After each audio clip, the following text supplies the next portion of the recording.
winter comes quick. Jesus, it's way out there. I know I said in the last video the drought should definitely be over, but I think it's over now. We'll just take a look at the rain gauge when we get to the yard, but we had 30 mil from Monday to Friday and I emptied it Friday. So let's see, this morning, it's Sunday morning now, so let's see what fell since Friday to Sunday. I wouldn't be surprised if it was another 10 mil or that. That's it. It's the pile of PK finished. There's the waste we have. About 3 inches, about a foot wide at the back where the water would have tried to flow down the passageway and went in under it. That's as far as it got. Other than that, no waste. Tiny bit there, that corner. So, we'll see. Will I buy 10 tonne more? We'll see what the grass is doing the other farm when I walk tomorrow. I'd imagine I will, but wait and see.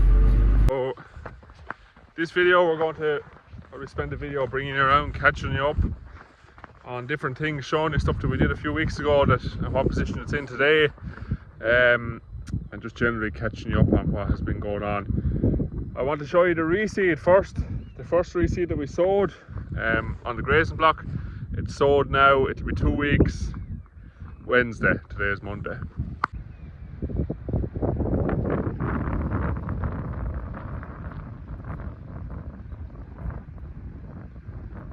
So it doesn't look like there's much going on there, does there? And very soddy. Let's see what happened. Well, basically what happened in here was this was all rolled very smooth.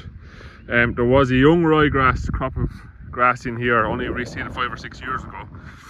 So the root system was very thick and dense. Okay, you can see it there.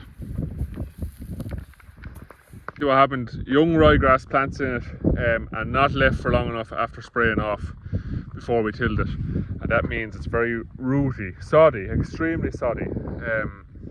What happened was it was rolled in, clean, level, perfect when it was sowed, and the crows came, and the crows and the seagulls haven't stayed off of it since. They're picking up those clods, those roots, the sods, and they're taking out worms and leather jackets out of them, and they just will not leave it be. So even if you were to roll it again, they just come out, and tomorrow morning it'll be all pulled up again. When you look up this way, it looks like there's no activity going on in there, but when we look the right way into the sunshine and we get down here, see that? Lots of new grass all over here. Here, piles and piles of them. There. See them all? So there's nothing level about that field now, unfortunately. But the grass has struck and established, and I don't think there's going to be any negative impacts on the grass plants in this field by having the sods all pulled up like that. We'll keep an eye on it, we'll keep you updated as time goes on. But that has struck, it has moisture, it has sunshine. All it needs to do now is just go ahead and grow. A couple of housekeeping things that need to be done with this field still. One is, if I can get it to be a bit drier than that, the ground is hard but it's just a bit sticky. I have a bag of grand lime in the yard, so all the rest of it got ordinary lime, but this didn't get ordinary lime last year for the last couple of years, and didn't want to get the lime spreader down just to one field. So got a half-ton bag of grand lime, and that'll be enough for this. So that needs to go on straight away. And then following a consult with Andre from Grace Consultancy, he recommended that it gets 10-10-20 pretty much as soon as there's 2 leaves have emerged. So this got no fertiliser at sowing.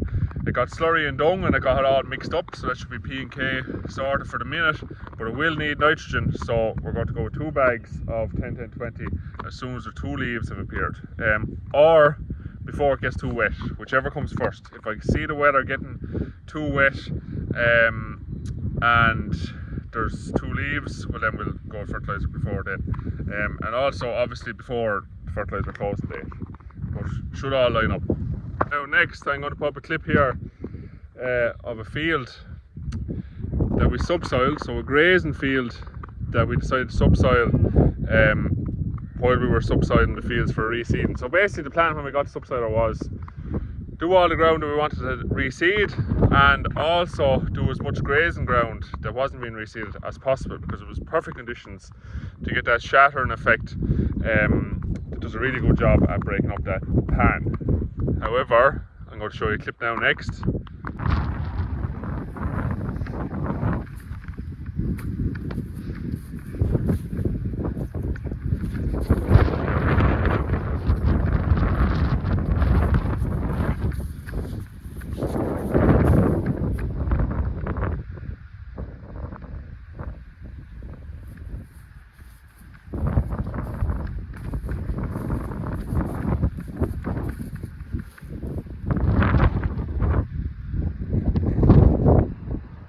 And that's what we were left with after there was paddocks done. So Paul did 2 grazing paddocks, 2 of the wettest paddocks on this farm here, the ones that got hammered over the last few years with compaction, and it killed the grass, absolutely roared off.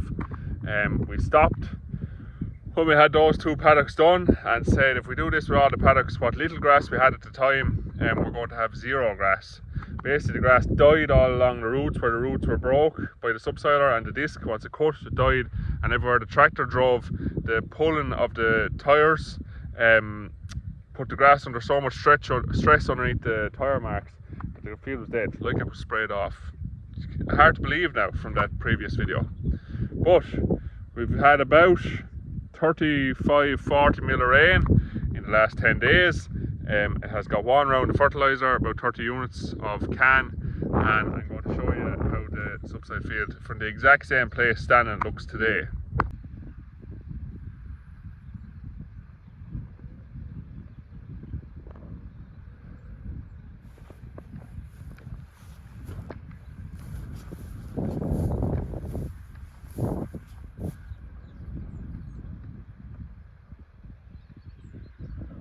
So I would call that absolutely no negative impact. Yes, we lost about a week on it in total, but overall has no negative impact on how the grass recovered. Didn't kill the grass, didn't do anything crazy like that.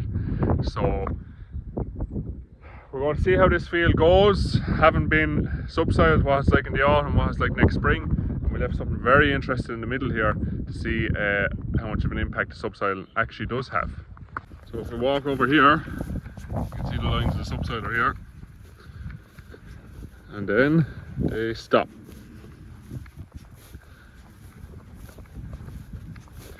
And then they start again. So about a 10 metre wide strip right in the middle of this field was left not subsoiled. So you can clearly see when I measure this field, the strip that wasn't subsoiled only has about 100 kilos of dry matter more on it than the parts that was subsoiled, which means subsoiling didn't affect grass growth at all on it. And this autumn and next spring we have a control strip. So we'll see, does this grow more grass, does it grow less grass, is it really wet, is it more firm, is the subsoil and stuff going to be more wet? Just textbook now to be able to run a little trial and see really how good is the subsoiling for this soil type down here. Fingers crossed it's really good and it's not just a waste of diesel and steel in wear and parts and time, but we wouldn't know unless we left a controlled strip like that. So it's going to be really interesting to watch that. I'll be bringing you back out here a lot in the autumn, over the winter and into next spring, and we'll just see what sort of an impact subsoiling really had.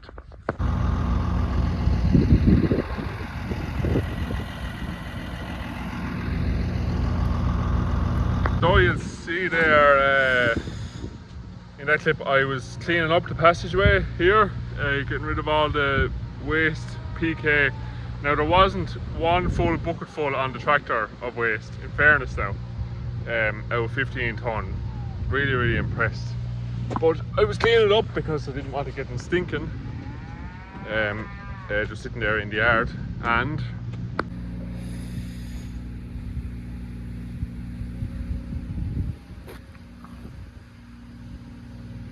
so I went ahead and we got another 10 tonne delivered just a few days ago now.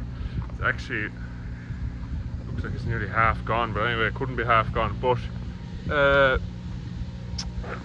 Got another 10 tonne for just from a grass point of view, and the time of the year point of view. Probably two factors affecting it.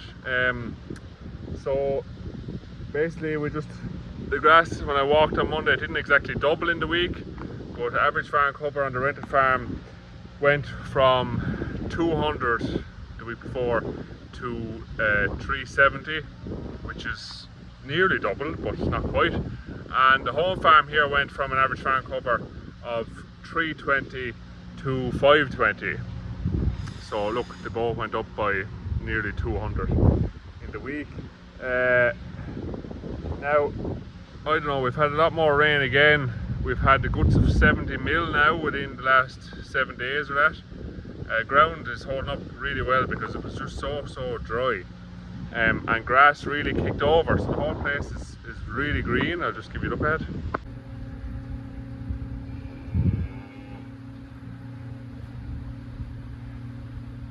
There was a huge uptake of nitrogen, both the nitrogen that was spread, the 30 units that we blanket spread on the whole place, and organic nitrogen that was locked up from it being so dry, all released. So we got a big burst in growth, but the weather has changed and the night is cold. The evenings, it's about 6:30 here now, and there's a cool breeze now that, you know, I wouldn't stand here for very long, and grass is going to slow back down again. So what I said also earlier about being the time of the year, September is just an out the door month because you have closing date for fertilizer, pretty much have a closing date for slurry, and all the hedge cutting has to be done as well starting the 1st September. So the last thing we wanted to be doing was adding in the other job of feeding out bales of silage, and with the grass bump the way it came, it meant that the PK on its own, along with what grass was there, and going to a 30-day round was enough to fill the gap. So the PK truck is a couple of minutes job in the morning, or if you have to move it, maybe morning and evening from paddock to paddock. But other than that, bales of silage was 2 to 3 days a week, you know, a half day, 2 to 3 days a week putting out on both farms. And it's just taking up too much time, like I said, between slurry, the last round of fertilizer, and hedge cutting. September's a high pressure month, and then add in 60 or 70 or 80 mil of rain within a week, and the window on this farm here gets very small. There's a few tweaks to be made on some yards and stuff there as well before cows come in at night time, and you know, if the weather changes, it can come in on you very fast at the end. So there's really no time for putting in unnecessary jobs, and having talked to Andre and ourselves, we felt that the silage was unnecessary. We'll also get a better response in milk from going with the PK than we would have if we went with the bales. So, and we've seen that there. We ran out of PK for about 3 days. Cows definitely took a drop in milk, maybe a litre a cow, and it's back in now about 3 days, and they've shot up. I see tonight's collection now, but they've definitely shot up noticeably more milk morning and evening. So that, along with grass at the minute, seems to be working really well. So that's it for this week's video. Pretty much just a quick roundup of what's going on, what changed within the week, and look, we'll catch you up next week. We got a new piece of equipment for the farm here, a new machine that is making life an awful lot easier. I've some footage taken of it, but it's making life an awful lot easier so far. That'll feature pretty much in the entirety of next week's video, along with scanning, because we're getting scanning done next week, on the plough match next week as well, so could be a lot in next week's video. But anyway, that's it for today. We'll talk to you next week.